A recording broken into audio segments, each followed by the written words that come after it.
Folks, I can tell you now what's going on. I should have seen this sooner, but I've seen it now. The chief financial officer of the Trump Organization, Alan Weisselberg, has just been granted immunity. In case. All of these cases are taking place where, ladies and gentlemen? Robert Mueller has handed most of this stuff off. This all is happening where? New York. If you noticed, some of this stuff today is being handled by the Manhattan DA, Cyrus Vance, the 4th or the 5th or whatever. It's one of the Cyrus Vanceses. And when they start passing this on a federal SD in New York is one thing, but when they turn a lot of this over to the state of New York or the city of Manhattan, counting to Manhattan, that changes everything. Now, from sunny South Florida, it's Open Line Friday. And I'll tell you why. All of these New York charges are being done so that Trump cannot pardon these people. The president does not have pardon power over state convictions. Governors do. The president can pardon anybody on a federal crime. Greetings and welcome, Rush Limbaugh, and excuse me, still Open Line Friday. We've got 3 big hours here to wrap up the busy broadcast week. And again, the phone number is 800-282-2882. The email address lrushbo@eibnet.us. So this is now they're making a beeline for Trump's tax returns. They're making a when they give the CFO of the Trump Organization. This guy was hired by Trump's dad. That is how long this guy has been there. And when you give somebody immunity like this, they have to pipe up. I mean, they have to speak up.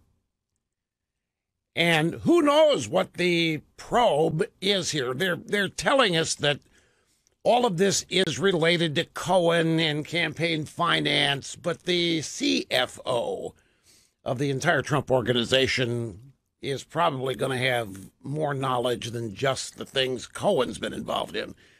If you recall, the Democrats and the drive-bys have been mad as they can be and frustrated as they can be the fact Trump has not turned over his tax returns.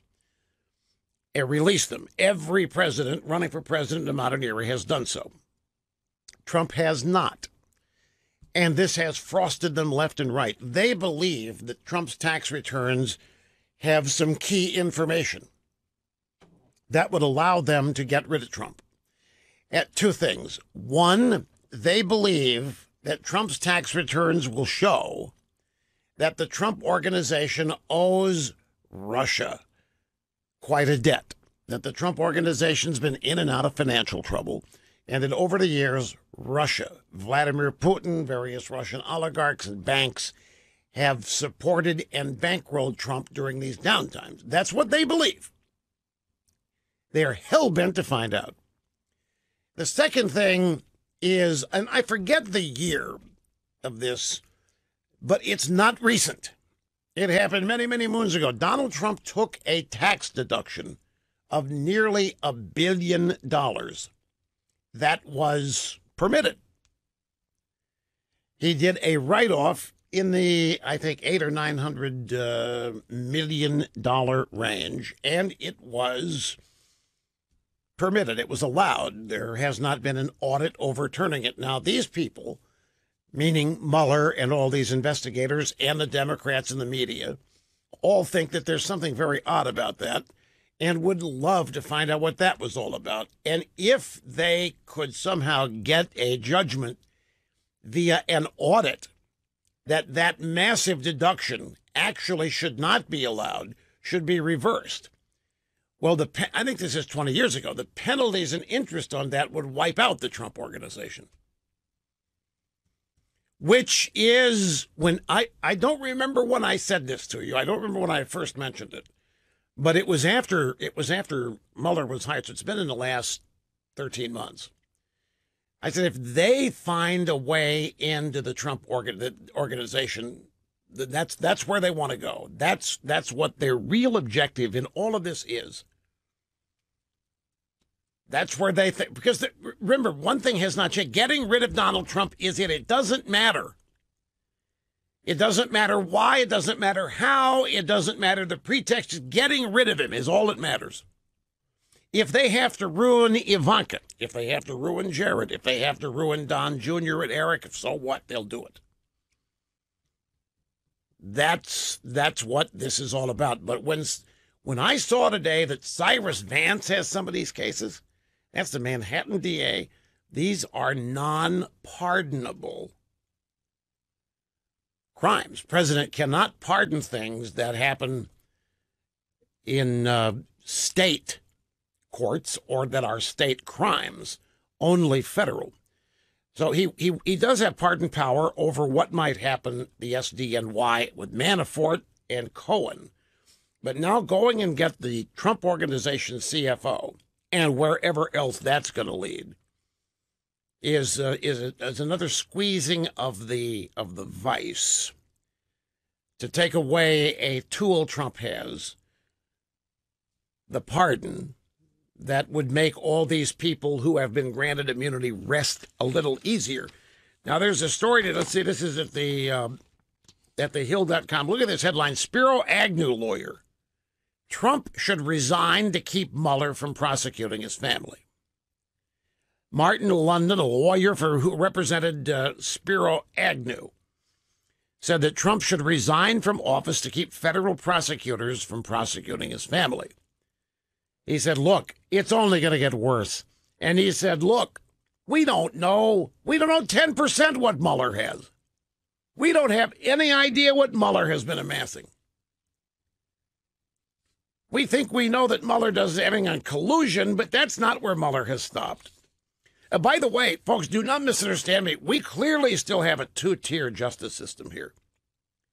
I still maintain to you that the actual criminals in the original thing that got all this started are getting away scot-free. They're not even being investigated. They're not being looked at. They're not being examined. There's no interest in any of the things that the Clinton campaign did, the DNC, the top leaders of the FBI, the DOJ. They're getting away scot-free with this. They are not under any investigation. There isn't even any curiosity about what they did. What they did apparently is perfectly fine because it's oriented and focused on the one objective that all of inside Washington has, and that is getting rid of Donald Trump, overturning the results of the 2016 election. So this Spiro Agnew lawyer, he says, look, we already have everybody, the rats are leaving the ship. He's lost Richard Gates. He's lost Papadopoulos, meaning Trump. He's lost Michael Cohen. He's lost Michael Flynn. Now he's lost David Pecker. And he's probably going to lose these guys from the Trump Organization. So they're trying to paint a picture here that Trump is being abandoned by everybody he ever trusted. Abandoned by everybody he ever thought was loyal, which is a big deal to Donald Trump. So they're tightening the vices. And they're making it clear that they don't care about the two-tiered justice system. And they don't care what public opinion about this is. And they haven't the slightest concern over the damage to the Department of Justice that might happen, or to the system of law. They obviously have no concern over what they are doing to our election system. No concern whatsoever. There is one singular overarching goal and objective, and it is to get rid of President Trump. And I don't think the Mueller investigation I don't think he cares what happens in the midterms. None of this matters. Mueller probably says, I can't control what's going to happen in elections, even though I'm helping to corrupt them. So he's taking matters into his hands of things that he can control. And it's obvious this singular purpose. It doesn't matter what amount of scorched earth there is in the aftermath of this. Such is the hatred. And that's what this is. Such is the personal animosity for Donald Trump. And it knows a lot of levels. They're angry because they think Trump's got a horrible character. They're angry because Trump doesn't speak in ways they think are intelligent and valid. They hate Trump because he had the audacity to even run against them. And believe me, running against Hillary was running against all of them. They hate Trump because he won. They hate Trump because he has demonstrated in less than 2 years that this country can be refocused and remade to be what it was founded to be, whereas these people were undertaking policy changes to make sure America was never that ever again. Trump has shown in less than 2 years that it can be done. These people have been telling us for years and years and years, you got to get with it. The world's changing. America's changing. It's a global economy. It's this or that. The idea that every child is going to do better than his or her parents. Nope, can't make that back anymore. Can't say that's true in America. We're in a decline state. You know the drill. Trump's come along, blown all that up. He's demonstrated these people's incompetence. But the hatred they have for him is limitless. And that kind of hatred never runs out of energy. They may run out of passion now and then, but I don't see any evidence of that yet. But they're never, ever going to run out of energy. But that's why they're passing some of this stuff off to Cyrus Vance, the New York DA. The New York DA is part of this. Looking into the CFO of the Trump Organization, Alan Weisselberg. Anyway, let me take a brief timeout. We'll come back. We will continue. It's Open Line Friday, which means pretty much whatever you want to talk about, will pass muster. Okay, the contretemps between President Trump and Jeff Sessions continues to ratchet up. Trump continues to tweet that Sessions is not doing his duty as Attorney General, that he's not investigating the Democrats. He's not demanding that such investigations take place. Anybody on the Democrat side, the Hillary campaign, the DNC, over the dossier, the fake dossier, Trump once again pushing back at Sessions for not doing his job. Sessions, of course, says, not only can't I because I recused myself, but Sessions says, I am not going to politicize the Department of Justice as long as I'm the Attorney General. I am not going to respond to political pressure brought against me as long as I'm the Attorney General. To which the American left and the Democrats are now all hailing Jeff Sessions as a great guy, as the perfect steward for the Department of Justice. Could not have a better guy in there, somebody standing up to Trump, somebody who knows the score, somebody refusing to be bullied by Trump. The left is filled with praise for Jeff Sessions each and every day, and Trump continues to respond, demanding that Sessions look at the corruption on the other side. Just this morning, Trump urged Sessions to look into all the corruption on the other side. After Sessions disputed Trump's assertion yesterday that Sessions had failed to take control of the Department of Justice. Sessions defended himself yesterday. He said he took control of the Department of Justice the day I was sworn in, which is why we have had unprecedented success at effectuating the president's agenda. While I am Attorney General, the actions of the Department of Justice will not be improperly influenced by political considerations. I demand the highest standards, and where they are not met, I take action.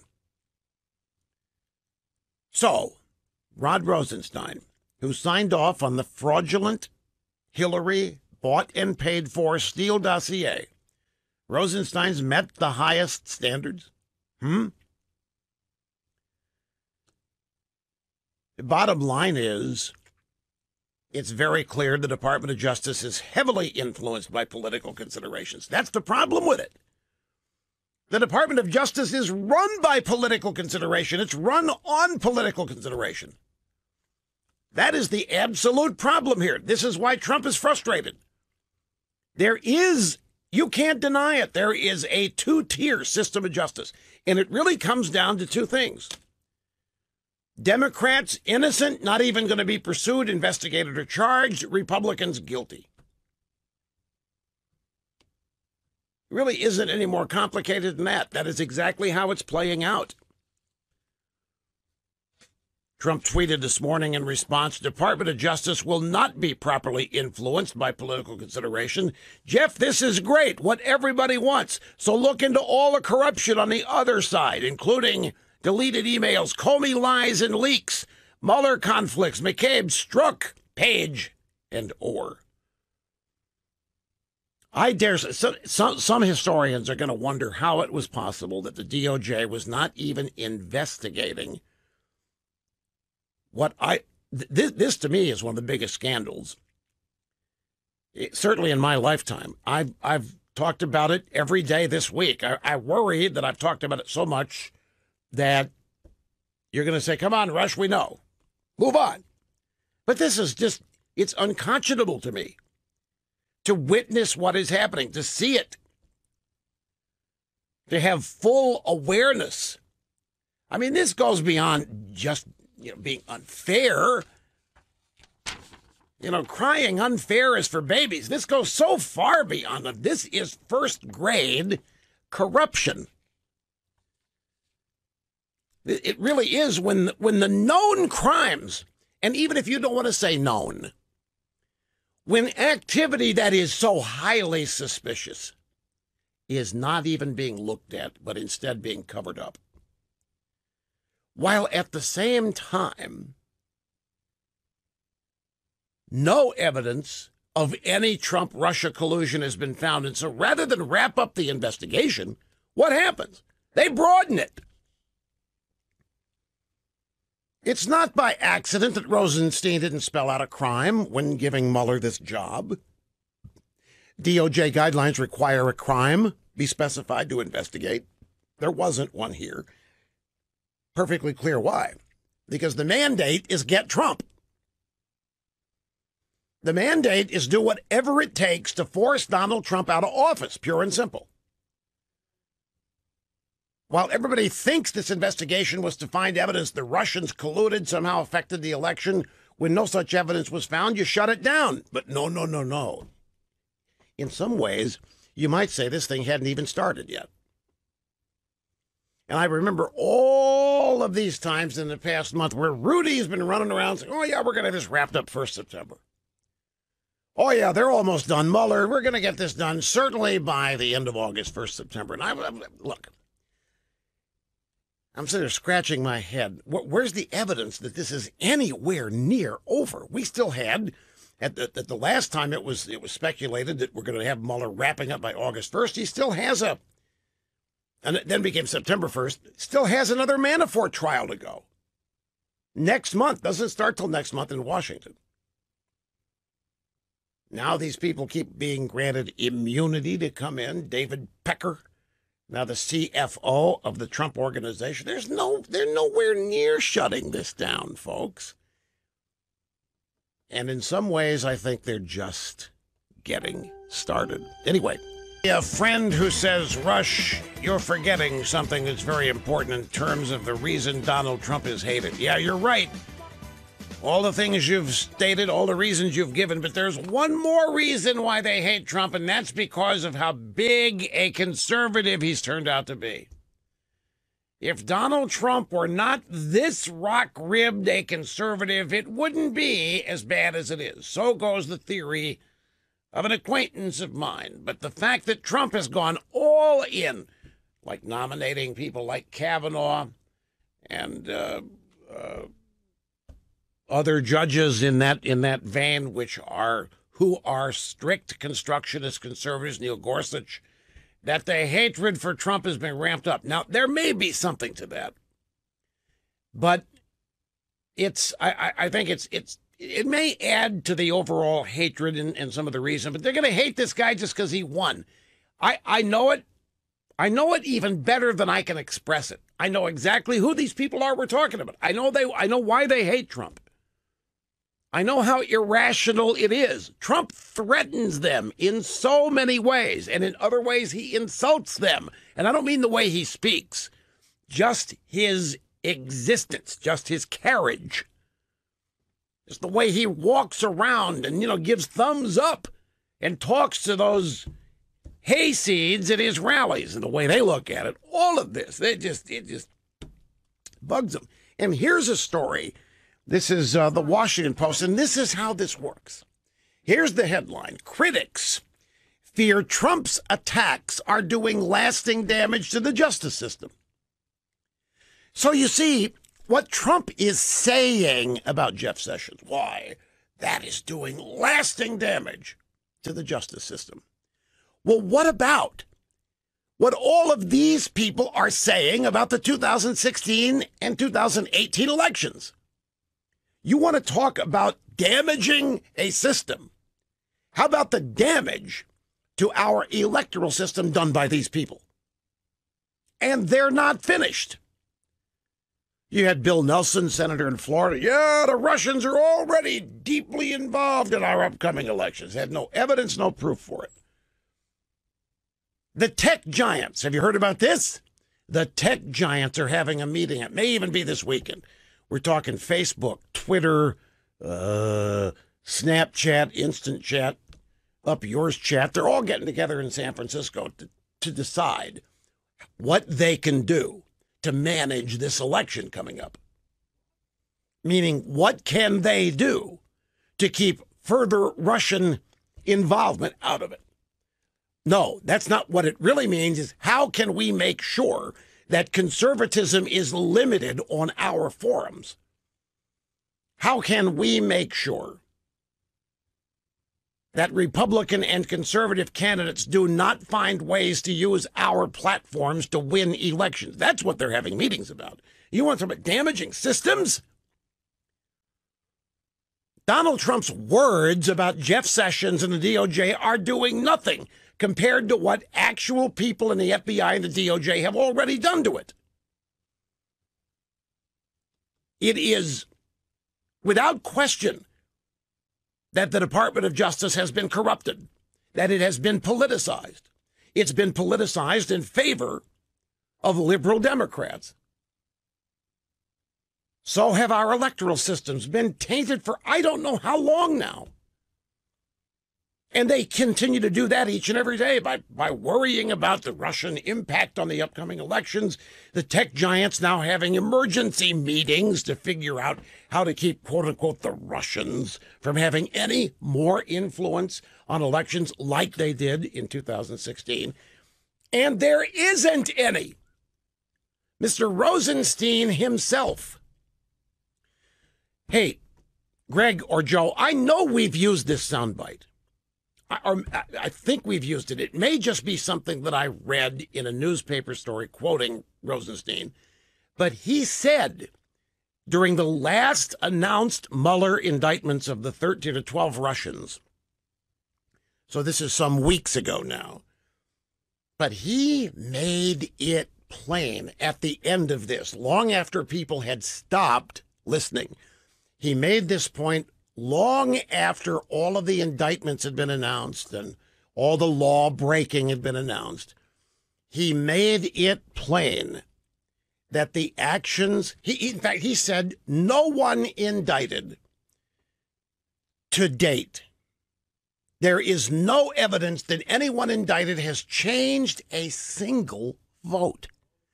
There is no evidence or allegation in these indictments that the outcome of any election has been altered.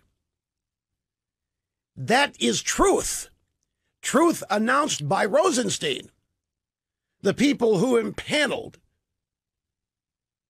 Robert Mueller to go find evidence that Trump colluded. He is saying that in every investigation to date, in every indictment to date, no evidence that the Russians had any impact or effect on any vote or any election. They can't find evidence that one vote was changed, and they asserted that the election of No election outcome has been changed. So what are we doing here? We keep talking about Russian meddling. We keep talking about the Russians tampering with the elections. Oh, yeah, Mr. Limbaugh, it happened. You can't deny that it happened. Show me the evidence it mattered. Show me the evidence that it's anything unusual and new. You can't. Corrupting our justice system? Trump's attacks are doing lasting damage to the justice system? Fact of the matter is, Donald Trump is trying to rebuild all this. Fact of the matter is, Donald Trump is trying to recapture an American greatness and reinstitute it, re-implement it, and create its own inertia so American greatness continues to happen on its own. Donald Trump is a victim of a corrupt Justice Department. Donald Trump and his campaign are clearly victims of a justice system that's already damaged. And there's no question about that. And everybody involved on the pursuing Trump side knows all of this, and it doesn't matter. They apparently are not concerned with the damage that they are causing. In fact, the damage they're causing may actually work to their benefit, as long as they can make people think Trump's responsible for it. And how is Trump responsible for it? Well, by winning. By having somebody with as dubious a character, some rascal like this, somebody so unpresidential in charge of these institutions. It's horrible. It's horrible. That's what they want to get as many people believing as they can. So Trump hits Sessions. Sessions hits back saying, I'm not going to be unduly influenced by any politics. But Sessions does appear to be uninterested in any of the illegalities, irregularities, or questionable legal conduct or behavior by those conducting this investigation. And then, of course, on the Russia side of it, he's recused himself from it. So in that side of things, he can't get involved. We'll be back with more Open Line Friday. Hang on, don't go away. Rolling Stones, the bumper rotation, the EIB network at 12:45 Eastern time in the afternoon. Here is Dutch as we get started on the phone. Chillicothe, Missouri. Great to have you, Dutch. How are you doing, sir? I'm just grateful to be able to talk to you today, Mr. Limbaugh. Thank you, sir, very much. It's great to have you here. Thank you. Well, this you already covered Mr. Sessions somewhat, and the thought and question I had in my mind. From the very beginning, when he recused himself of this whole investigation, and I think that was all related, the recusal was related to Hillary Clinton. I think from my perspective, he stepped aside and said, go at it, boys. And that's what I've been seeing all along because... Wait. Sessions stepped aside and said, go at it, boys, to who? Well, to Mueller and his team. Oh. Yes, sir. I mean, that's just to me... Are you suggesting that Sessions has never been actually on Trump's side in this? Is that what you mean to say? That's what I'm saying. That's what you're saying. It's a pretty bold statement. I mean, Sessions has been... he was the first U.S. senator to endorse Trump. The first two guys in the House to endorse Trump are under indictment. Are going to go to jail. Duncan Hunter and some guy in New York. I'm not kidding. The first two members of the House to endorse Donald Trump have just been indicted and are of financial irregularities, insider trading, and Dustin is accused of using campaign funds for personal expenses. Yes. Personal fun, like vacations to Italy and Duncan Hunter, that kind of thing. Sessions has not been prosecuted, obviously because he's not, in your mind, he's not helping Trump. Well, it seemed quite clear to me. This statement he made about the politics, being involved in all this, he's stepping back from that. This whole thing has been nothing but political. If he can't see that, and a dummy like me, a deplorable like me from flyover... Now, he may see it. Look, I know Senator Sessions. I don't know him well. I've had a couple of opportunities to talk with him, and more than just Hey, how you doing? Great to see you. I've interviewed him for the Limbaugh letter. I've talked to him for an hour. And I can tell you this much about him. He looks at the law and the Department of Justice as sacrosanct.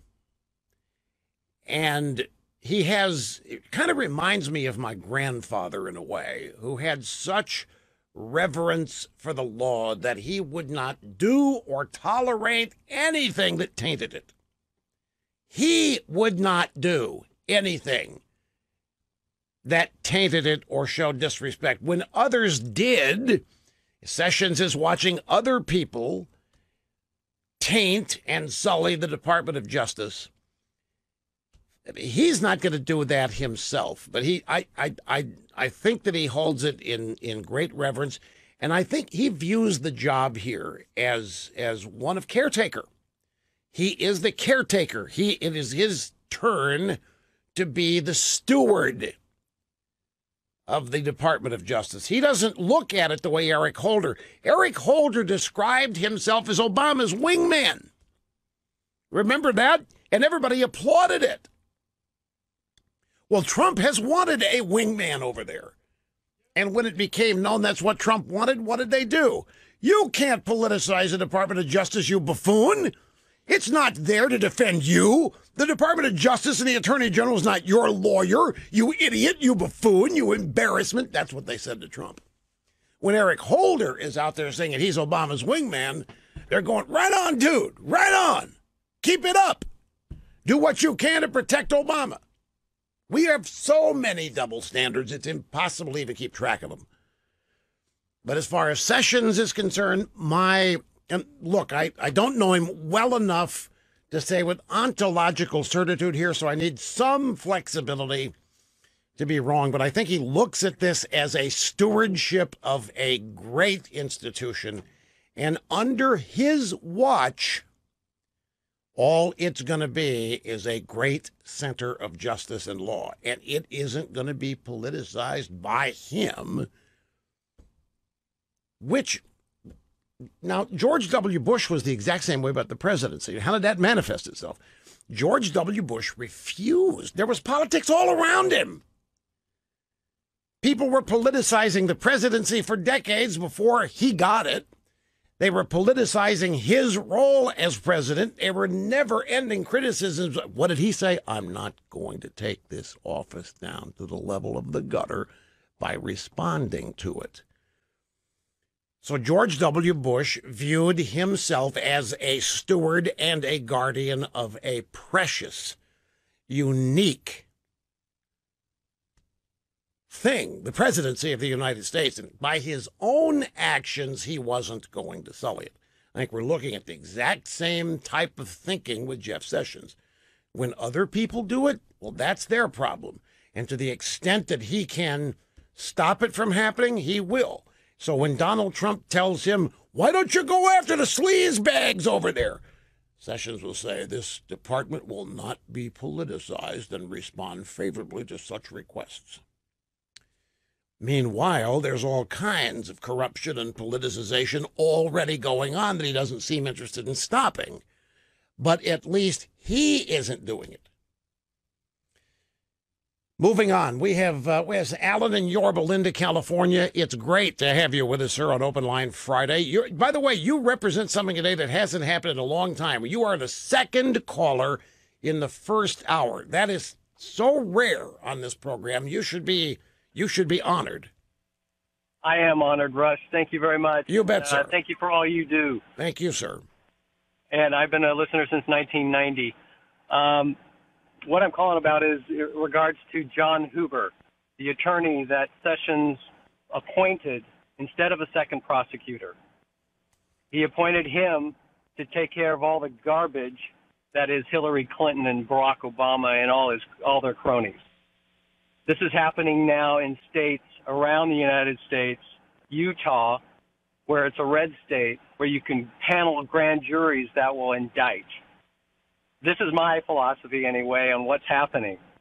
And I think Trump is allowing all this. I think this fight between Sessions and him is nothing. I think they're laughing about it on the side. Wait a minute. Wait just a minute. Let me see if I understand this. You think that Sessions actually is making moves on some of this, but not himself. You're right.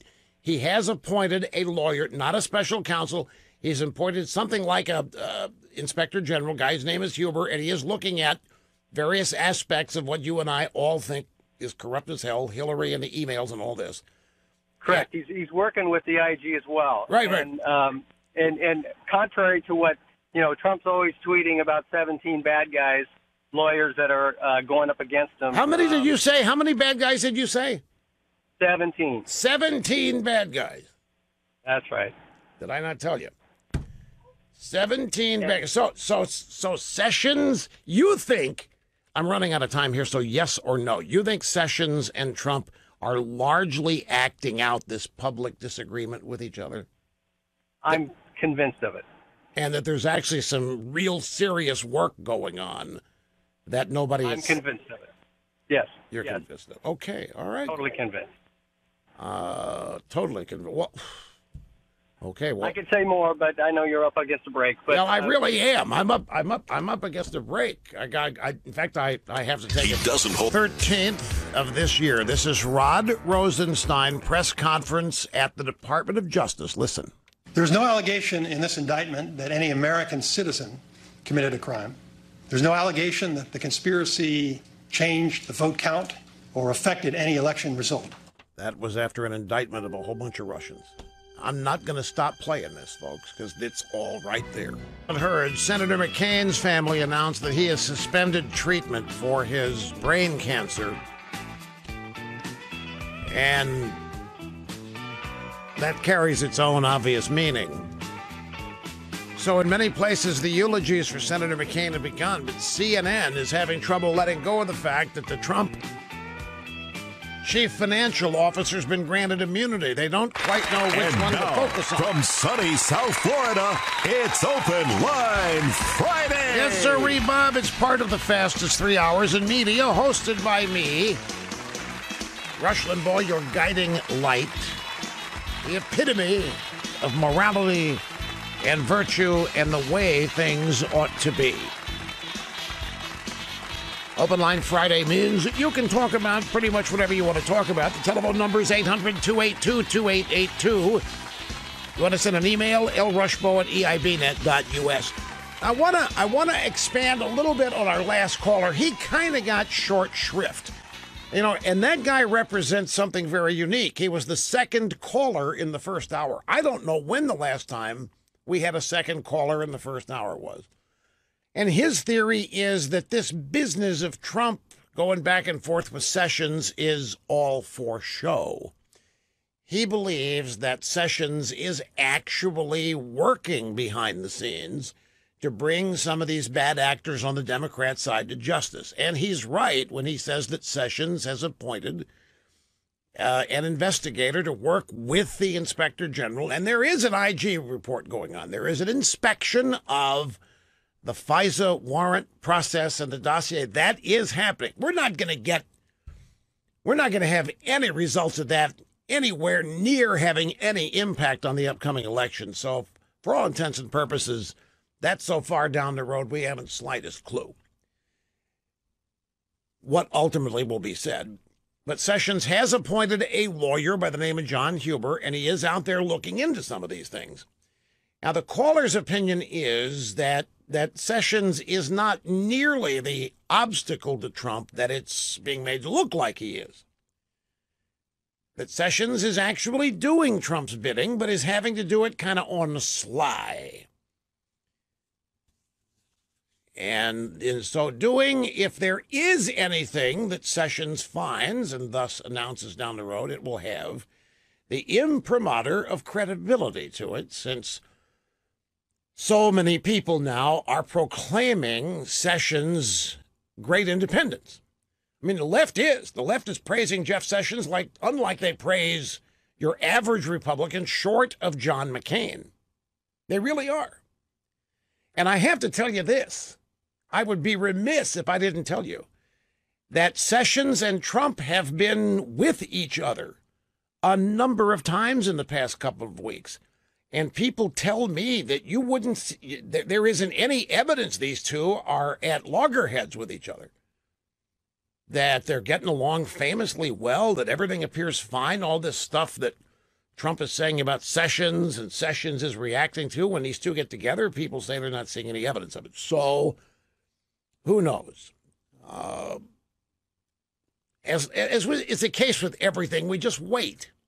And when we wait, you can't help but be affected by drive-by media and their headlines.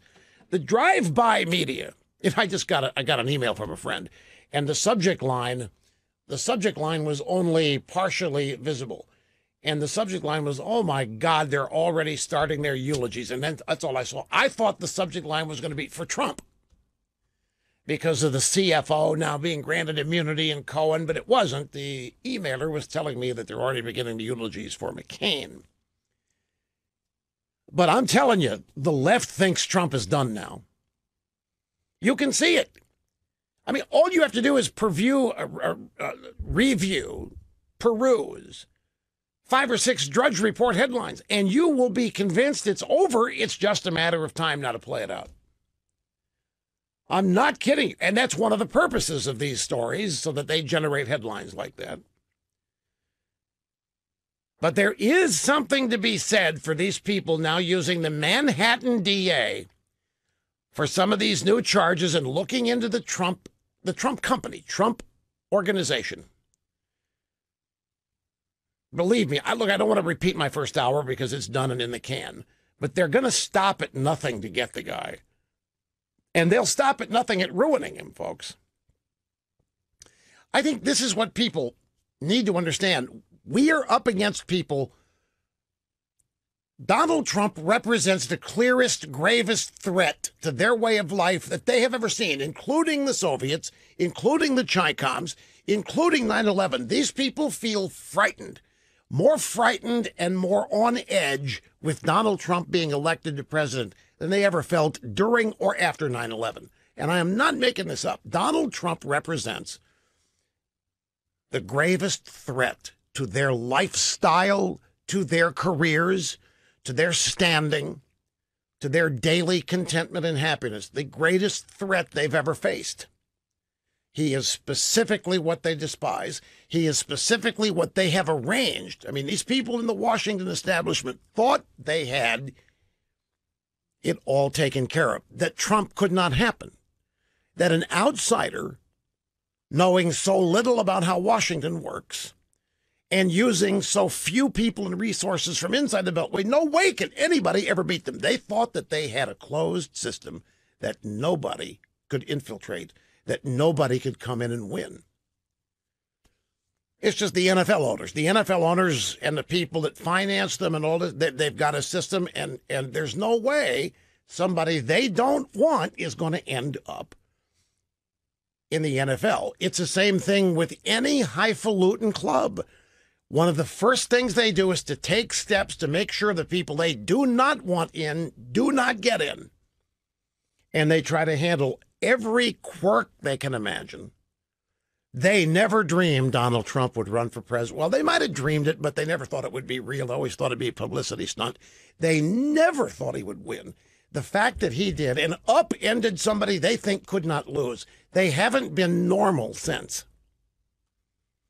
They haven't been of sound mind since. They have been singularly focused on taking care of this threat. This is no different than having something could literally destroy you, find its way into your house. You would stop everything to get it out. I don't care what it is. If it was a sand flea, if a giant bear found its way into you would, and if you can't leave, I mean, these people can't leave the establishment. They've got to stay there. They have got to get rid of whatever gets in there. And that's what's going on. And if they have to destroy his business, if they have to destroy his family, individually, if they have to destroy him, they will do it, and they will not give it a second thought. Self-preservation, number one. Number two, making sure that nobody else ever tries it. Now, go back and grab me soundbite 20. I don't want anybody to ever forget this. I keep harping on, to me, this is big. This is where I would not be qualified as a journalist in drive-by media, because to me, this is the only story that's worth anything on the day, July 13th. And this little 11-second soundbite, to me, is everything. And the drive-bys, of course, they didn't even report it. They didn't comment on it. They didn't amplify it. They didn't even acknowledge it. It's Rod Rosenstein. On July 13th, Rosenstein announced the indictment of 12 more Russians. And the indictments were very detailed about how they attempted to get into various computer networks, Democrat National Committee, and all this other stuff. Now, these indictments were pure PR because the people indicted are never going to be served. They're never going to be extradited. They're never going to be in court. These charges are never going to be tested. So these were PR indictments so that Mueller could show that Russians were involved and that we've caught them. And Rod Rosenstein, after announcing all the details and the names of the Russians, said this. There's no allegation in this indictment that any American citizen committed a crime. There's no allegation that the conspiracy changed the vote count or affected any election result. How is that not the news of the day when you figure what is this all about? All of this that we're having to endure here started under the premise the Russians cheated. The presidential election, the Russians got in there and they might have done it with Trump and they took it away from Hillary Clinton. Okay, so Mueller's got some Russians to indict for doing just that. Rosenstein said there is no allegation in this indictment that any American citizen committed a crime. There is no allegation that the conspiracy changed the vote count or affected any election result. Meaning, we're not even pursuing that. There's no allegation that that happened, meaning it didn't happen. So what is all the rest of this? Isn't that what this is all about, as far as most people think?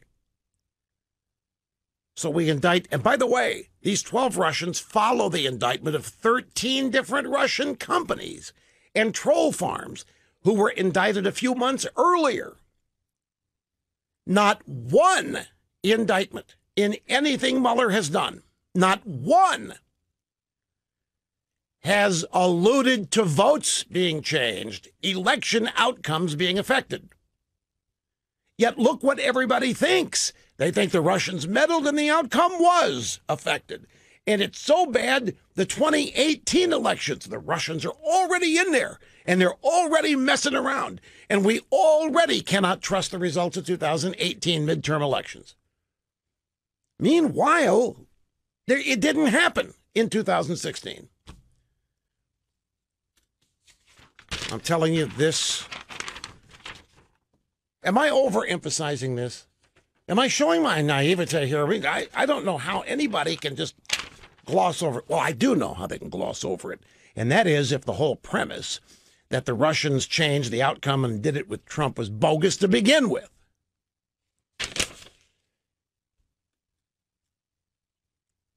Ladies and gentlemen, I'm still maintaining my stack of stuff here chronicling the descent into madness and insanity of the American left and their outfits, their political brethren in the Democrat Party.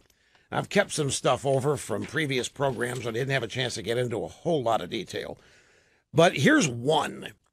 And this is from the Miami Herald. The headline, Loyal Democrat Donors, we are done with the DNC until they get their act together. Now let's see what this is about. While Democrat donors have eagerly opened their wallets ahead of the 2018 midterm elections, helping Democrat candidates and groups largely outraise their Republican counterparts. By the way, that's not what I've seen. I've seen the RNC has been raking in money at a record clip. But, you know, I don't know which of these stories to believe because I see, like this one says the Democrats are outraising the Republicans. I saw one earlier this week that the RNC is raising money like they've never seen before. So I don't really know what the truth is, but the purpose of this story is that some rank and file Democrats have gotten fed up with what is becoming to the Democrat Party. While Democrat donors have eagerly opened their wallets ahead of the election, helping Democrat candidates and groups outraise Republicans, one exception stands out. That's the Democrat National Committee. The party's signature organization has posted its worst midterm fundraising totals in more than 10 years. No, whoa. Wait just a moment. How can this be? With all of this enthusiasm and all of these Democrat voters simply can't wait to get out there and vote. And they're putting their money where their mouth is. Wait a minute. The DNC posted its worst midterm fundraising totals in more than 10 years. By contrast, the Republican National Committee has nearly doubled the DNC's haul this cycle. The Republicans have brought in $227 million. The Democrats have brought in what? $115 million. Yep, $116 million. Helen Schaefer, retired teacher, Fresno, who had given $7,000 to the DNC over the past 5 election cycles, says she's lost faith in the committee after 2016. So she's giving money to liberal groups, but she's not giving it to the DNC. And there's a number of reasons for it. Some of these people that have given to the DNC are no longer because they don't like how far left the DNC is going, and others are unhappy it's not going far left enough. But here's the point I want to put on the table. If you listen to the drive-by media, if you watch them every day, you think that the Republican Party, it's always the case, by the way, the Republican Party is always falling apart. The Republican Party is driven and riven by internal conflicts, and it's in bad shape. The Democrats are likewise presented as unified, singular purposed, and ready and loaded for bear. And I'm here to tell you that that is not the case. The Democrat Party is being pulled and torn apart in I can't tell you how many directions and how many ways. And it's largely because of this new craving of socialism that some of the young ones have, that and this constant demand for talking about impeachment. The bottom line is, folks, the Democrat Party is not this unified force that's insurmountable and unbeatable. Not even close to it. Brief timeout. We'll be back and get back to more of your phone calls after this. Allegation in this indictment that any American citizen committed a crime. There's no allegation that the conspiracy changed the vote count or affected any election result. Here you have it once again. Rod Rosenstein, July 13th, Department of Justice in Washington, after announcing 12 more Russian bad guys have been indicted, but they're going to get away with it because they're never going to be served, and they'll never show up in court. And so whatever they've been indicted for will never have to be tested in court, which is the way Mueller seems to be doing things. No, I take it back. That's how the SDNY is doing things. Southern District, New York, with Cohen and so forth. Anyway, back to the phone. Steve in Fort White, Florida. I'm glad you waited, sir. You're next at Open Line Friday. Hi. Mr. Rush Limbaugh, yes, sir, it is an honor. Let me just say this. My soul belongs to Jesus. My heart belongs to my wife. My mind belongs to you. Well, I'm glad to be in the club. You know, if Trump fires somebody, no matter who it is, it's going to be a firestorm. So let's get the ball rolling. Let's go ahead and light that fire. American people are waiting. They're holding back. I've broken 2 teeth just grinding jaws about what's going on here today. He's got to make the move. The clock of history is ticking. He's either got to make history or he's going to become history. We want him to make that move. We'll back him at the ballot box. We're waiting for him. We want him. We need him. He's our country, and he's got to save us. What do you want him to do? I want him to start with Mueller, and one by one, fire him and state his case. Okay, now you realize, and I'm not trying to throw a monkey wrench here. I don't even want to be a downer. I just want you to know, if you fire Mueller, the investigation's not over. They just go out and find somebody to take over, And it might even prolong it and make it longer. Well, they can only take over if the person that he doesn't fire puts him in that position. Get somebody in there that's the opposite. Get somebody in there that'll make the move and start working on the Democrats. Yeah, but Trump doesn't get to make that appointment. Rosenstein does. If he fires Rosenstein, he won't. Oh, well, in that case, okay. Hello? Okay, so we're going to fire Mueller, we're going to fire Rosenstein. I'm telling you, if you're going to fire one, fire them all. We back him. I want him to hear us. We will back him. Just do it. I'm telling you, the frustration is this is the one thing the media probably isn't even factoring. They don't think it's real. They don't think you're going to do anything. You never do. You never do, so why should they be worried about you? What is it like to get your period when it is, when you're not a woman? Well, you would think it's impossible. This is a story in the Huffington Puffington Post, in a story demanding menstrual equity.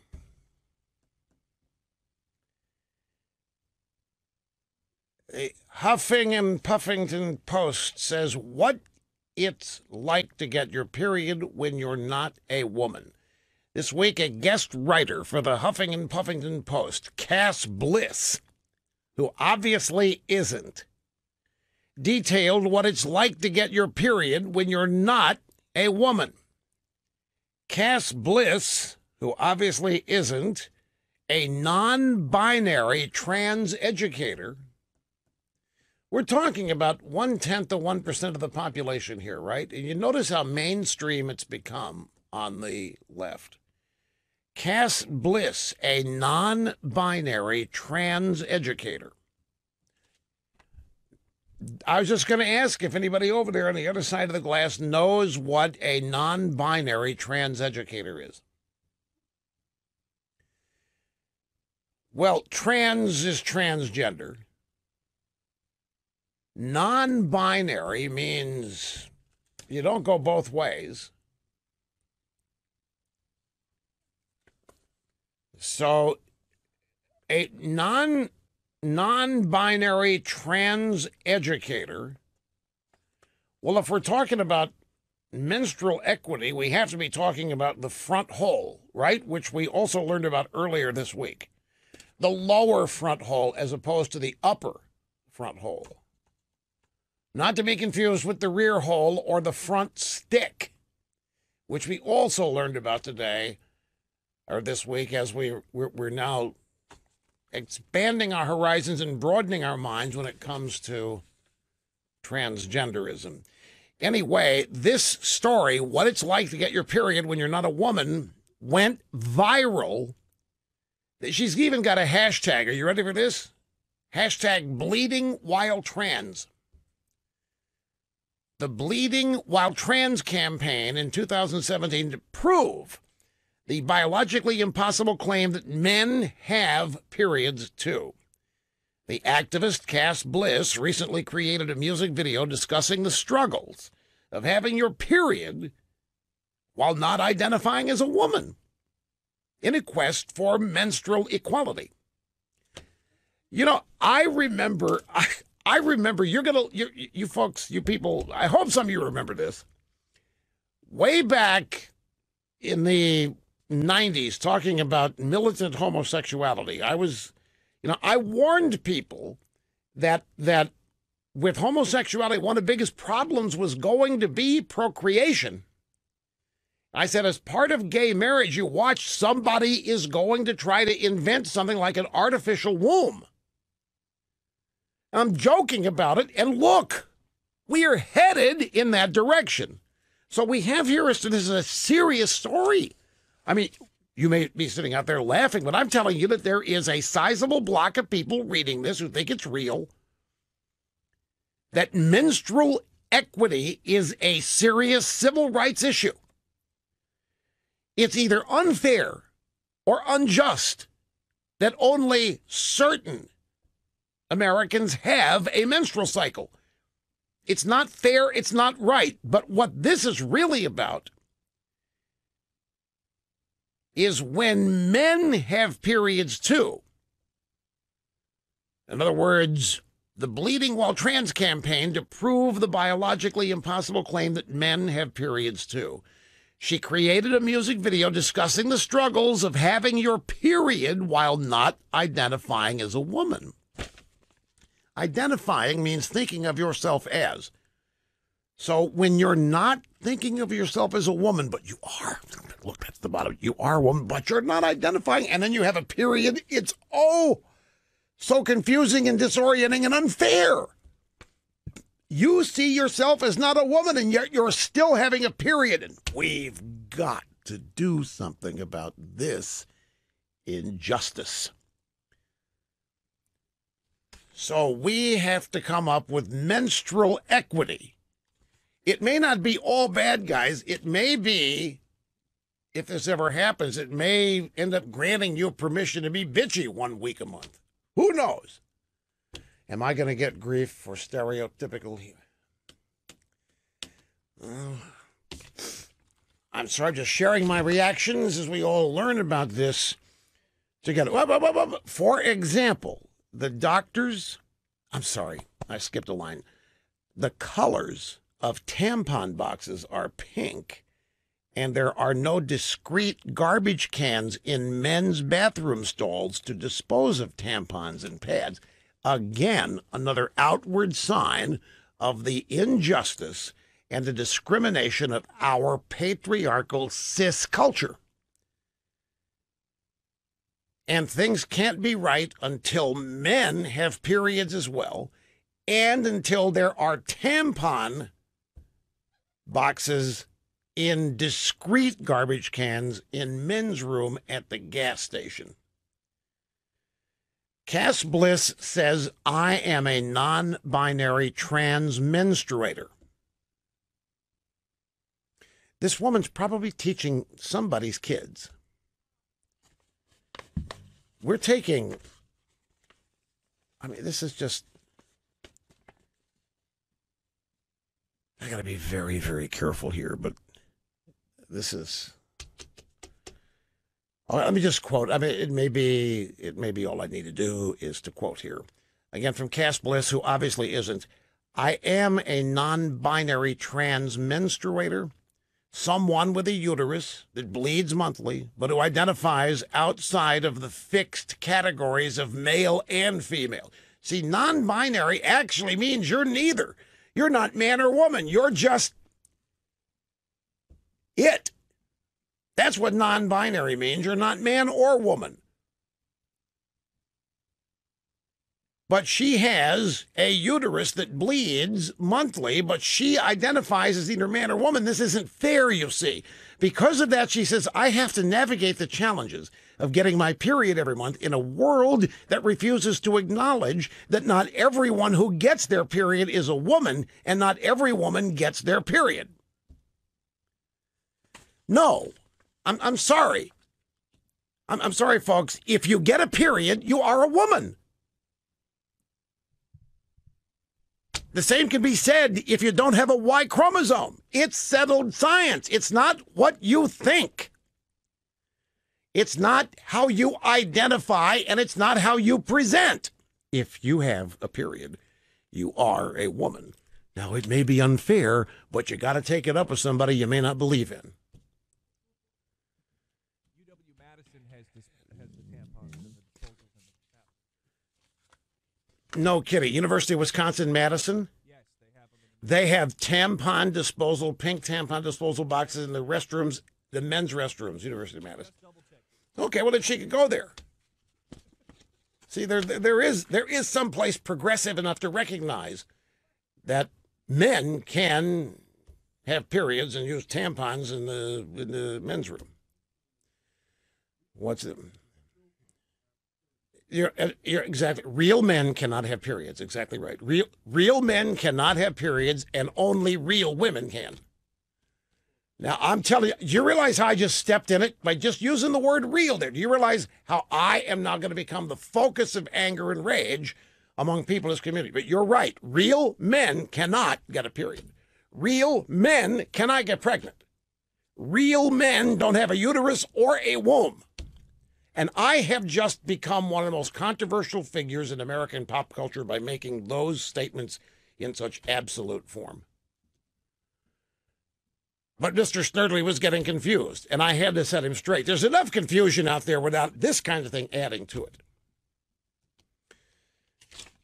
And now moving on, ladies and gentlemen, Miami Hurricane football team. I mentioned this earlier, but I didn't get into the details. But we're into the stack here that demonstrates the descent to madness and insanity of the American left. Miami Hurricanes. Now, this football team, traditionally, this football team has been so good and so tough that many think that it could have beaten the Cleveland Browns the last 2 years. It was that good. The arrest records rival anything in the Cincinnati Bengals organization. These guys are not to mess with, the Miami Hurricanes. But they have now had a significant uniform change in the upcoming season. They're going to wear eco-friendly uniforms made from ocean garbage. University of Miami has announced that the Hurricanes are going to announce a team will wear eco-friendly uniforms and cleats made from garbage culled from the ocean. The jerseys made from ocean garbage will be made by Adidas. Specially made version of the Adidas Parlay A1 uniform will be made of 70% yarn, Econyl yarn, E-C-O-N-Y-L. Econyl yarn created from reclaiming fishing nets and other nylon materials removed from the oceans, according to USA Today. The uniform jersey will be made in the team's traditional orange color, but there will reportedly be accents that serve as an ode to the cause to end plastic pollution of the oceans. Why don't they just change the logo to a straw? Instead of the Hurricanes, call them the University of Miami Straws. You really want to call attention to something here. Miami coach Mark Richt, or Richt, R-I-C-H-T, said that the Miami Hurricanes are pleased to help promote sustainability around the world. The Hurricanes are going to wear the new ocean-friendly uniforms made of ocean garbage at the season opener against LSU in Arlington, Texas. That'll be at the Cowboys Stadium, AT&T Park, on September the 8th. Okay, we move on now from what to do if you get a period when you're a man to Franz in Scranton, Pennsylvania. It's your turn. You're next up. It's great to have you here with us, Franz. How are you? Mega dittos from Luzerne County, which carried the president to victory. Thank you, sir. I'd like to quickly shout out to my father, Jonathan, who's sitting in the car listening to you right now, smoking a cigar. So he knows now why I haven't called him back. I'll call you back after this day. Right on. What kind of cigar do you think he's smoking? He likes Monte Cristos, but he'll smoke anything. He's a connoisseur, but at this point, right. But he's not a snob about it. No. Exactly right. 8 years of Obama, he smoked anything he could get. Okay, cool. But I want to say this, Rush. Last week I was having dinner. I ran into Senator Bob Casey. Now, we're hoping that Senator Bob Casey gets term limited and we get great Lou Barletta in there. But my point was, I didn't go over to him. We disagree politically. I didn't go over to him. I didn't bother him. I didn't argue with him, didn't anything. The liberals want to fight with you over everything. I made one Twitter thing about seeing him, and I got barraged by people saying how wrong I was to say where he was and this and that. Well, anyway, and I was called a racist and all those other things, which I get tired of. Well, are you? Are you one? Oh, yeah, I'm a racist. Well, we just have to make sure here. I'm just asking. Don't be. Yeah, I know you're not, but no. You never know. No, exactly. No, it's one of those things where you're called into question because you're a Republican. Now, I also want to say the biggest lie that has been told by the Democrats or the liberals, is that only Republicans voted for the president. It took Republicans. It took Democrats. It took independents to vote for the president. They ignore. Look, I'm sure some men who have periods voted for Trump, too. I mean, I don't think there were all boundaries were crossed. But look, let me go back to see. You said you saw Governor Casey, and you didn't even think about going up and harassing him and so forth, whereas the Democrats do this.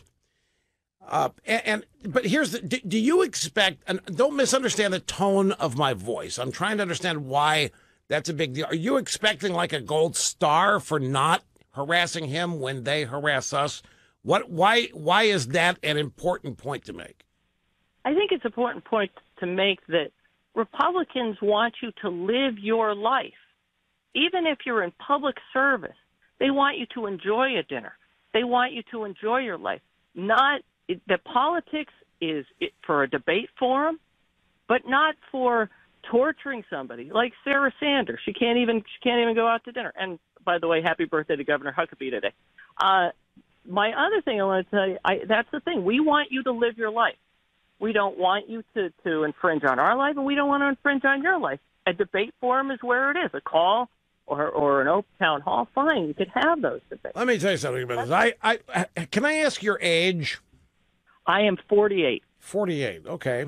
Well, nothing, there's no good or bad about it. I'm just curious because I have found, and I don't want to talk you out of this. Don't misunderstand, but the younger people are, the more inclined they are to think that if the liberals just got to know us and if they just realize that we really want them to enjoy life and have fun, they wouldn't hate us so much. I used to think that.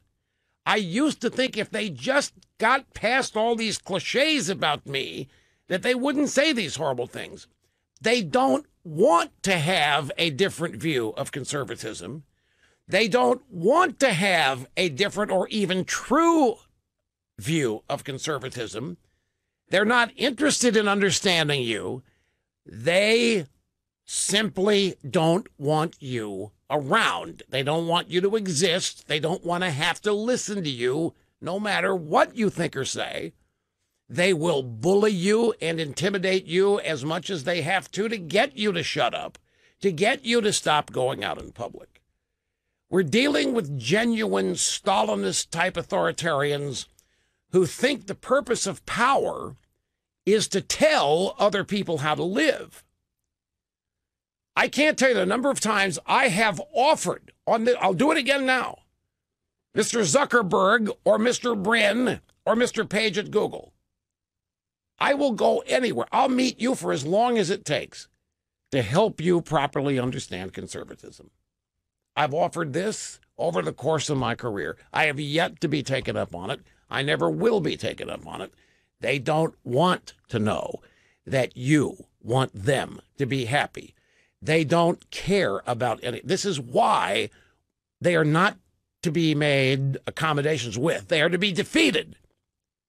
They are to be kept in the minority at all times. That's the lesson to learn about Unstoppable. this. Fastest 3 hours in media, Open Line Friday. We've already been through 2 of them, but we've got 1 more to go. And as always, we make the most of it. Hang on. We'll be right back. Be so blunt, folks, but there's no way that you're going to be able to convince people so filled with hate to like you, to love you. Doesn't matter how many times, how much time you take trying to tell them who you really are when they hate you to begin with. And remember what Obama told all these people.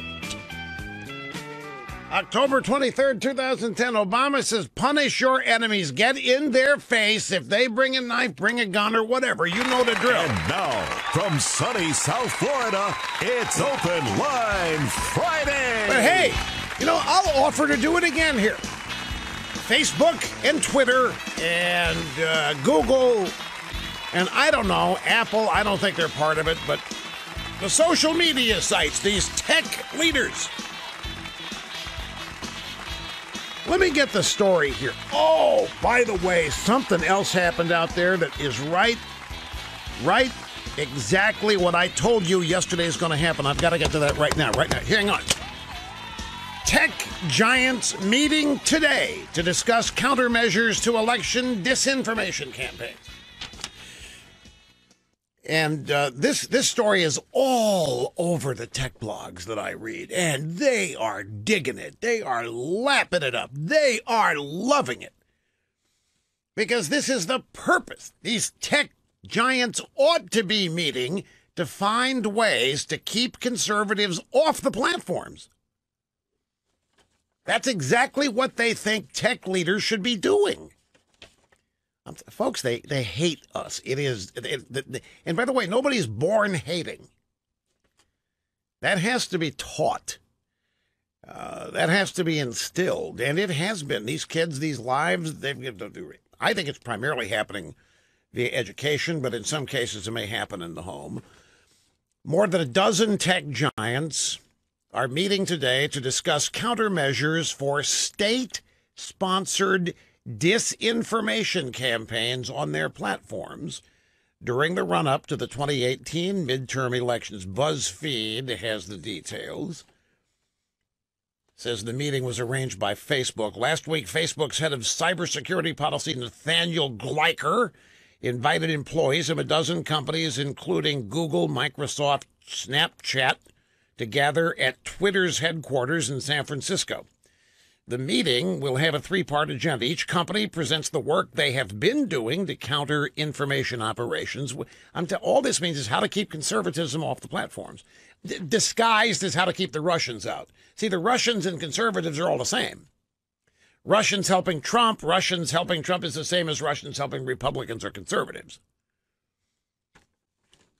Each company presents the work they have been doing to counter information operations, a discussion period for problems that each company faces in this quest, and a talk about whether such a meeting should become a regular occurrence. Follows a similar meeting in May, that one attended by senior reps from the Department of Homeland Security and the FBI. The CIA, the FBI, the NSA all agree that Russia interfaced. Okay, grab soundbite number 20. Here we go.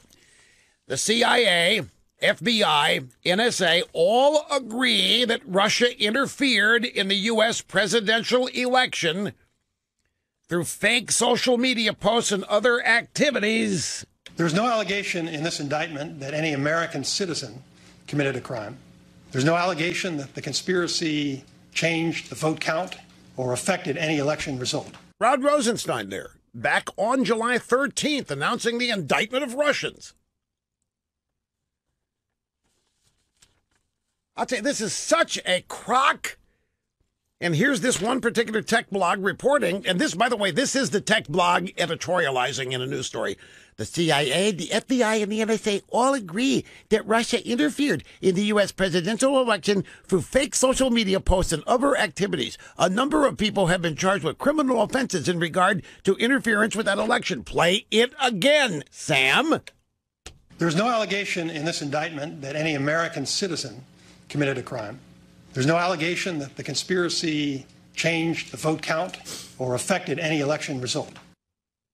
And yet they write a number of individuals have been charged with criminal offenses in regard to interference with that election. There wasn't any interference in the election. But can't you at least admit the Russians meddled? If it'll make you happy. But I'm not going to fall into the trap, because when you say the Russians meddled, what you mean is the Russians tampered and succeeded in changing the outcome. You people think Hillary Clinton would have won if the Russians hadn't done what she did, or they did. And it's not true. And there isn't any evidence for it. Anyway, I will offer myself up again to Mark Zuckerberg, Larry Page, Sergey Brin, and whoever else is in this group. If you really want to understand conservatives, because you really don't, you really have no idea who we are. If you really want to understand, I'll meet you anywhere. In fact, I will even venture, I will put my life on the line and actually enter the city limits of San Francisco to come out and meet you. How many times have I made this offer, Mr. Snerdley? Yeah, and the last time I made it, you felt certain that I would be taken up on it. And I told you, no way. No way, no how. By the way, Fox News is reporting that Troy Balderson is now the official winner in Ohio of the U.S. House special election. He was running against that O'Connor guy. And remember, it was very, very close, and they had, I guess, think of a recount, but it was just 18 minutes ago that Fox News published the headline, and it says, details to come.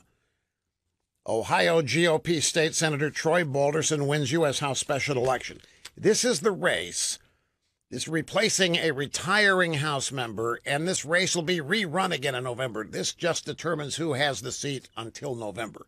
So these same two guys will be running the same race again in the midterms in November. Do you remember yesterday, ladies and gentlemen, that I introduced to you the new concept of corporate gun control?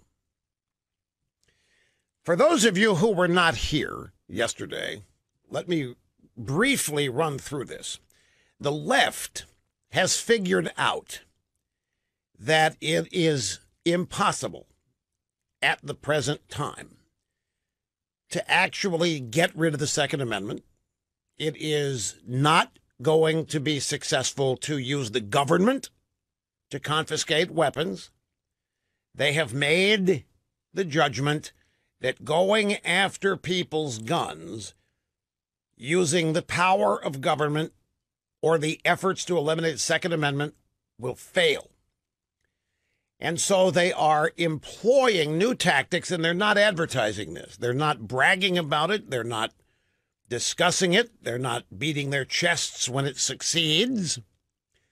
And the name corporate gun control it doesn't mean that it is all exclusively corporate strategy and behavior. It's just to distinguish it from government.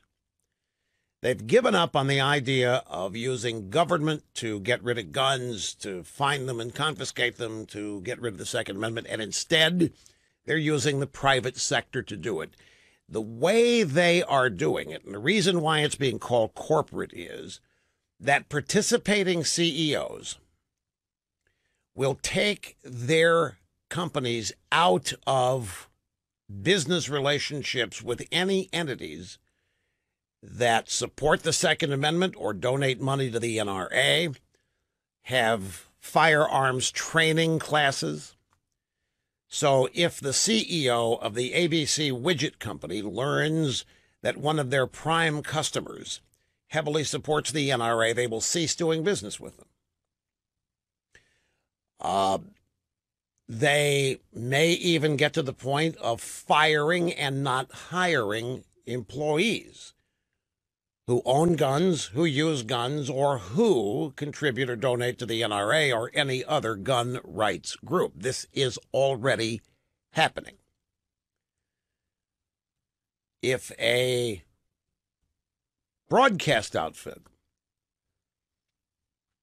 is requested to carry advertising by a group or a company which has ties to guns, gun rights groups, or whatever, the CEO can refuse and is refusing the business.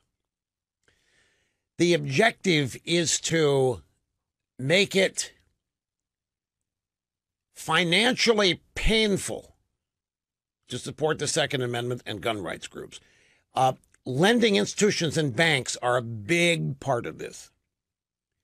If you need a mortgage, if you go to a participating, and there's not a list of these things. I mean, they're very quiet about this. If you go to a lending institution or a bank, you need money for anything. You want to buy a house, want to buy a car.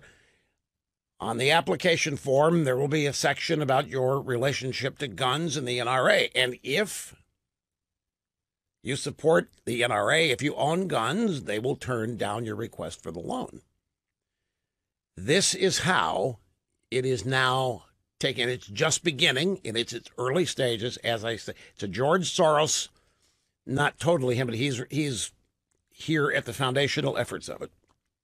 It is the result of liberal thinking. They've given up on the idea that government will succeed at this, even if they get elected president. They realize that gun owners love their guns too much. They're too devoted to the Constitution. That isn't the way to get rid of guns and to get you to give yours up. If you need a loan, if you want to buy a house, if you need money for anything, and who doesn't, and you go to a lending institution and you have anything to do with guns, they'll refuse you. until you get rid of your guns or stop your membership in the NRA.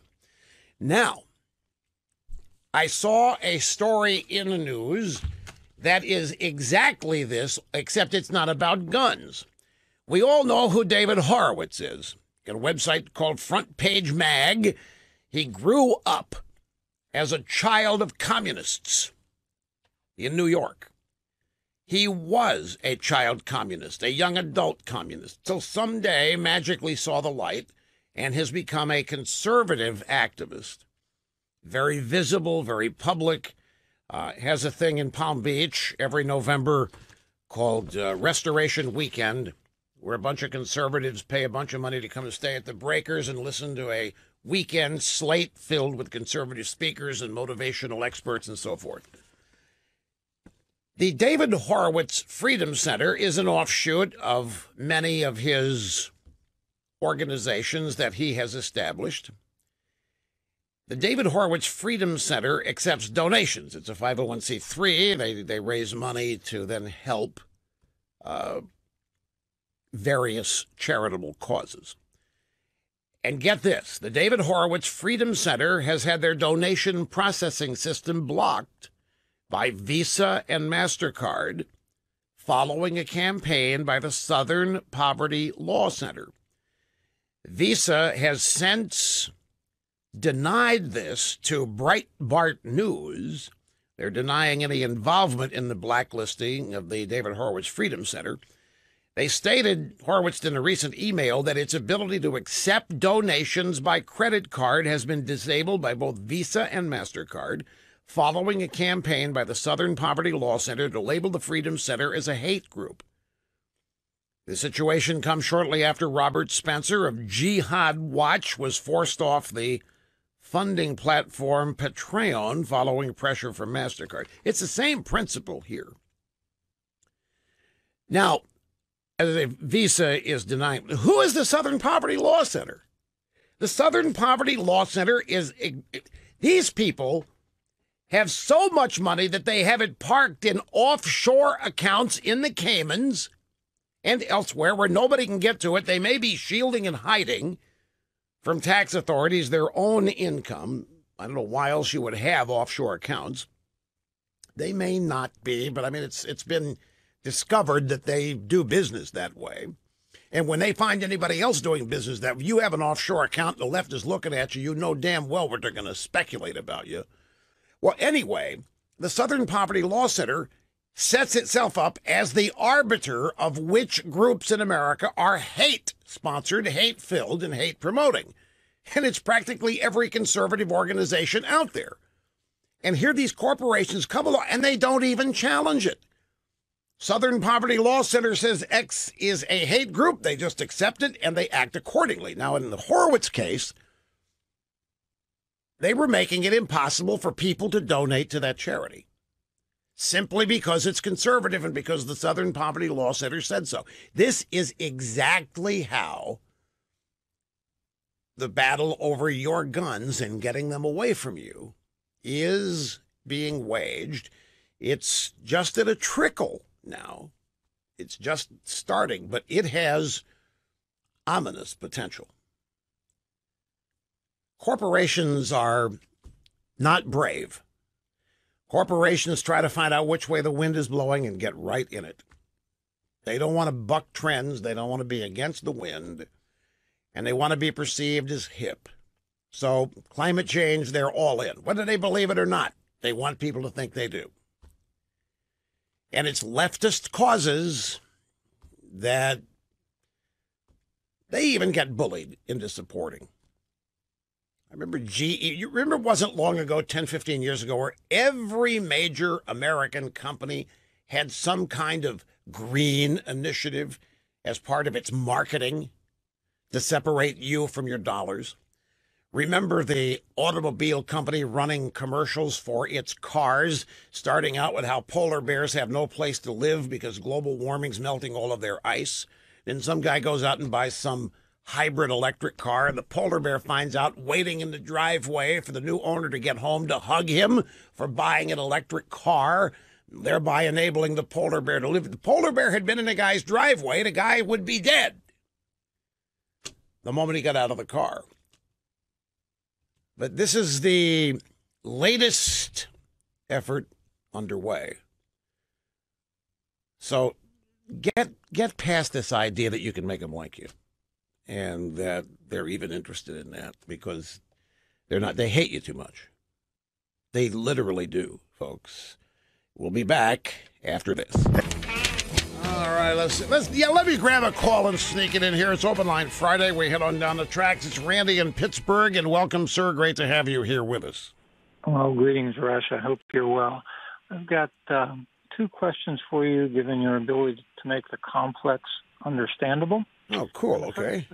The first is relative to Manafort's circumstances and the bank fraud.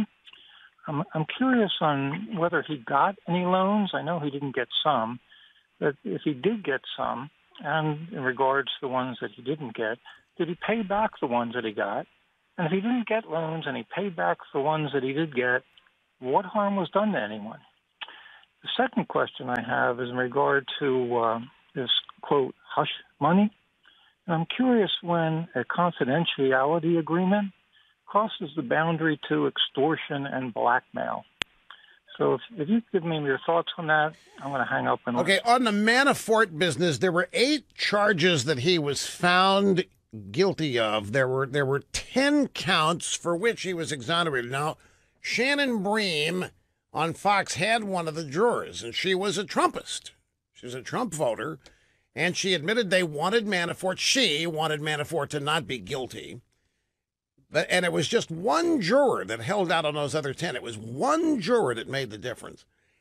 On the specifics of what Manafort did with his loans and not paying them back, I really didn't get into that detail on the various charges against Manafort. That probably is my bad. The reason I didn't is because I didn't think Manafort was going to be found not guilty.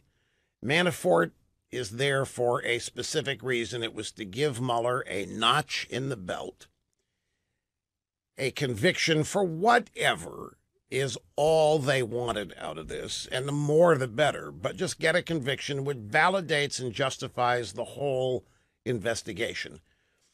And Manafort, he skirted the edges of things. I don't think he got railroaded. On your other thing about NDAs and blackmail and extortion, the thing to know, and it's very simple, none of what Cohen admitted doing is a crime. The reason is that Trump, as the candidate, can donate any amount to his own campaign that he wants. None of those payments to either of those women, no matter how they were made, is a violation of election law. None. Let's start here at number 2. This is it's funny. It's not related to anything. C-SPAN's Washington Journal today, during a segment with the, I guess they were talking about presidential polling. They had a caller from Texas by the name of Thomas. When Obama became president, there was going to be a Republican. All you have to do is go put on AM radio and listen to Rush Limbaugh and the rest of them. I won $500 against a Cruz supporter. I said, Trump's going to be president. Oh, man, no. Are you saying that because we had a Democrat, because we had President Obama, the pendulum was naturally going to swing? Of course, if you don't listen to Rush Limbaugh. I mean, from the Bertha case to Rush Limbaugh, and as soon as they took the FTC fairness law out, all kind of accusations. Well, Hillary's a criminal. It started way long before that. Well, this guy, the point of this is as soon as Trump ran, this guy knew that he was going to be elected because I was going to support him.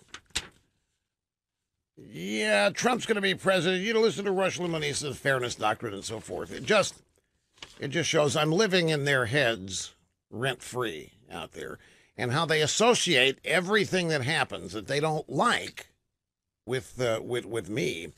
Now, moving on, audio summit number 10, Mark Penn. We have a couple of these. Mark Penn is now the pollster at Harvard, the former pollster for the Clintons. He's been writing some very, very smart stuff on the special counsel attacks, investigation into Trump. He was on with Maria Bartiromo today on the Fox Business Network. And Maria Bartiromo's question in your op-ed, and he had a great one this week, which we highlighted and quoted several pull quotes to you. In your op-ed, you wrote this: contrast what's going on here with the treatment of millions of dollars paid to a Democrat law firm, that'd be Perkins Coie, which in turn paid out money to a political research firm, Fusion GPS, and the British spy Christopher Steele, without listing them on any campaign expenditure form, and yet no prosecutorial raids have been sprung on the law firm or on Fusion GPS or on Steele. The reason? It doesn't get to Trump.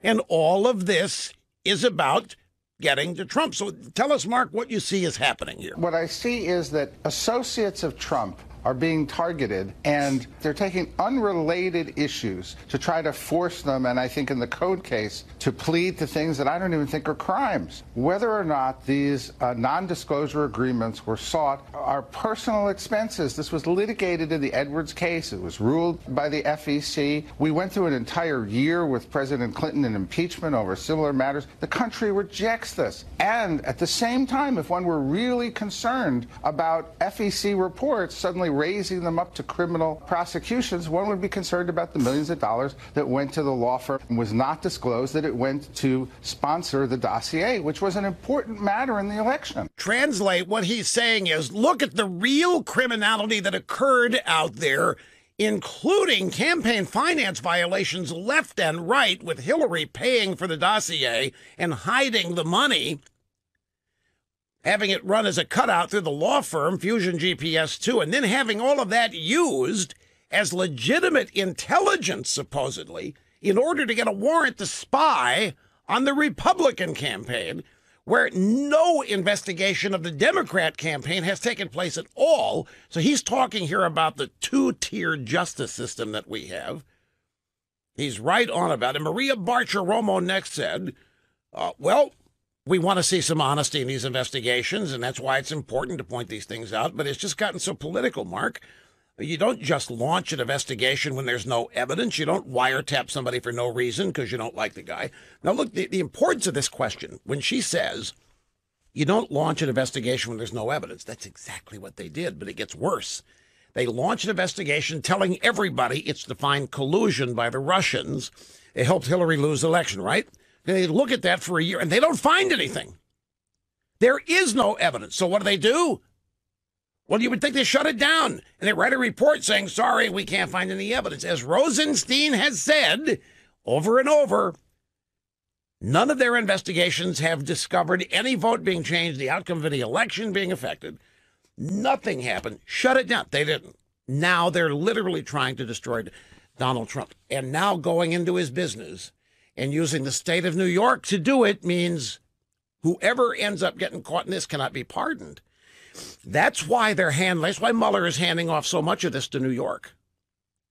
Because whatever they convict anybody there, Trump cannot pardon them. And that means that it's going to be much easier to flip them, because that's the only route they're going to have to escape any kind of serious punishment or what have you. Like the CFO of the Trump organization, who was hired by Trump's dad, has now been given immunity. This guy cannot be pardoned if, well, he's gotten immunity, so he won't be guilty of anything. So I have a question for you.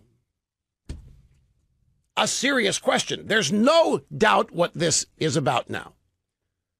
This is about destroying Donald Trump and the Trump organization. This is about wiping Donald Trump out financially. They can't get Donald Trump on collusion with Russians, so they're going to get Donald Trump on having the audacity to do what he did, run for president and win.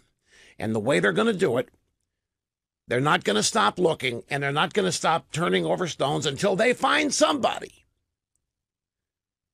Whoever that says, yeah, Trump shouldn't have got that tax. Yeah, Trump paid these people under the table. Yeah, Trump did this. When?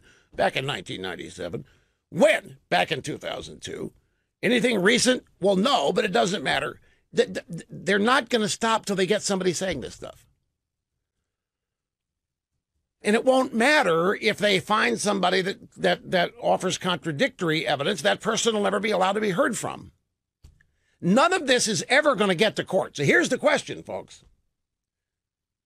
What do you think Donald Trump would do if I'm right, and if the objective here is to ruin him and the Trump organization? And if you wipe out the Trump organization, I mean financially wipe it out, what have you also done? You've wiped out his children. You've wiped out his grandchildren. You've wiped him out. You have taken away and destroyed and ruined whatever has been built. There's no there anymore. Would Trump allow that to happen? Allow the attempt? Would he continue to stay in office and continue to implement his agenda to make America great again and then try to win re-election in 2020? Or would he resign to save the futures of his children and grandchildren? Those are not the only two options. I think Trump will have more at his disposal than just those two options, but that's what they're trying to make him think about. I have no doubt. And it is personal. It is not criminal, and it's not civil. It's personal. These people despise Donald Trump, and they are not hiding that. And it's people that Mueller has hired to be his investigators. It may be Mueller personally. I think it's Comey personally. I think Strokes, Merck, and all these other people literally personally hate Trump because he ran for office and won. I think it's personal, deeply, darkly personal. I think all these analysts on TV that can't keep their composure hate Donald Trump. I think the conservative never-Trumpers personally despise Donald Trump. They would never sit around and watch themselves be targeted like this. They would never sit around and applaud their friends being targeted like this, but they will help it along with it, Trump. And it's just because it really is not complicated. He's an outsider. They don't like the way he talks. They don't like the way he makes fun of them. They don't like the way he mocks them. They think that he is a pockmark on the presidency. But what would he do, do you think, if those eventually become the options that he faces? Quick timeout. We will be back with more in a moment. There's only one college, one university in America that I know of that's independent of government funding. That's Hillsdale College in Michigan. And a very, very good friend of mine's son is heading there today. One of the biggest, most exciting days is when their son got in. They toured a lot of different universities and colleges, and they really, really wanted Hillsdale, and they got in, and it all kicks off today. And they're just, it was cool to see how excited they are about it. And they're starting up another school year this weekend to start a freshman orientation, which my buddy's kid is heading off to. They're proud to start another year being entirely self-sustained. And that's freedom, not dependent on a penny government money. So the government doesn't impact the curriculum or the school lunch program or whatever else that goes on there. Hillsdale is renowned for teaching the Constitution. You know, you won't find a single graduate from Hillsdale involved in any of the wackiness that makes up news of college graduates today in America. Solid people go in there, and more solid people come out of there. They go in as great citizens. They come out as better ones. They understand the Constitution. And, you know, Larry Arnn runs Hillsdale, and he believes, and I agree with him, that if just 30% of our population had a better understanding of the Constitution, we wouldn't be having nearly the problems that we've got. And they do everything they can to spread the word. You can only teach so many students because they've got only so much space. So they give it away. They offer online courses on the expertise they teach to anybody that wants to. Same lectures. They're redone. They're online video lectures you take whenever you have a chance to watch them. Usually 10 per course. You can take a test if you want to. Pretend you're a full-fledged student into this. But it's just ideal. They love teaching, and they really believe in what they teach. They find a way to get as much of their learning and their education into as many skulls full of mush all over this country as they can. They even publish a digest called Imprimis that is nothing but some of the greatest speeches given that you would otherwise never even know took place, much less hear. And you can have access to all of this and stay up with what Hillsdale is doing at a website they've made just for you called rushforhillsdale.com. It's that simple. And there aren't any strings attached. This is not a secret backdoor way to get you to donate. It's not that. It's the opposite of that. It's about them sharing their passion for America, the Constitution, and for teaching and learning. Rushforhillsdale.com. Bruce in Nashville. You're next. Great to have you here, sir. Hi. Hello, Rush. Hey, I'm just calling to say thank you for recommending Simply Safe. Oh, cool. How long have you had it? Maybe a month now, 4 or 5 weeks. My wife and I built our home a few years ago, and it's modest. It's nothing special, but it's ours. And at the time, we were getting close to being finished building it, and budget became a concern. And so we had to decide on what was really important and what to cut. And we ended up cutting the budget for the security system at the time. But here we are 11 years later, and our schedule's changed, and I'm traveling quite a bit recently and out of town. And my wife says, hey, I have a hard time sleeping when you're not in the house at night. I'm listening for noises and things like that. And so I said, well, let me look into it. And I'm a longtime listener, and so I looked up Simply Safe immediately and got into it, and I was telling her about the details. Without me even knowing it, she went online and ordered it. And she got in on some kind of special discount that they had. They were running a special, and we got some extra options. And it came in a few days later in a box, and I said, what's the box on the porch? And she said, that's the new alarm system that you recommended. And I said, well, it was Rush that recommended it. And we unboxed that on a Sunday afternoon, and within 1 hour, had the entire thing up and running. So I was going to ask you if you did it yourself, and just tell me the truth. I've got a blind question. This will come back and haunt me forever. Were you intimidated by the installation process? None whatsoever. See, he could have said, yeah. He could have said, yeah, Rush, you really need other people. But you were able to do it yourself inside of an hour, because it is easy, isn't it? It's extremely easy. You plug in the base system to start out with, and it's like one of these, Alexa or one of those things where it speaks out to you with the speaker, and it tells you what to do. You get an owner's manual or an instruction manual where you can walk yourself through it by reading, but this base station tells you what to do.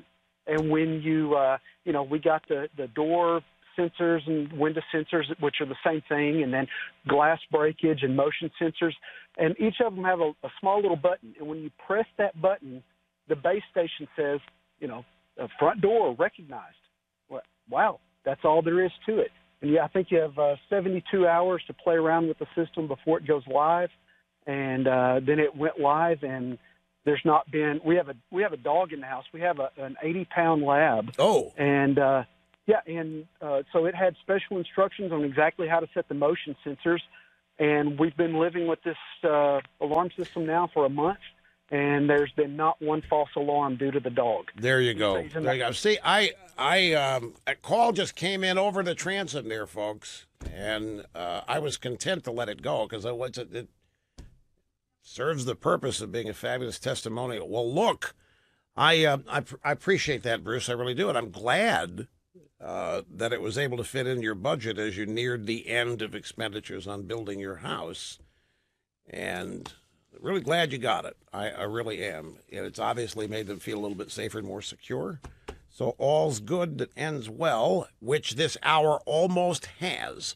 Hang on, we'll be back and just wrap it up right after. My hypothetical question on would Trump resign or not? I don't think we're there. I just think that it's possible that's where they want to take it. With the move into New York and getting the CFO, and all these people have families, and they can threaten their families. They threatened Cohen's wife because she's a co-signer in tax returns, for example. So if it comes to that, I think that's where they're getting. They can't find any Russian collusion. They just want to destroy the guy because he won and outsmarted them. They can't tolerate that. And We'll see where it goes, folks. Hang on. We'll be back Monday.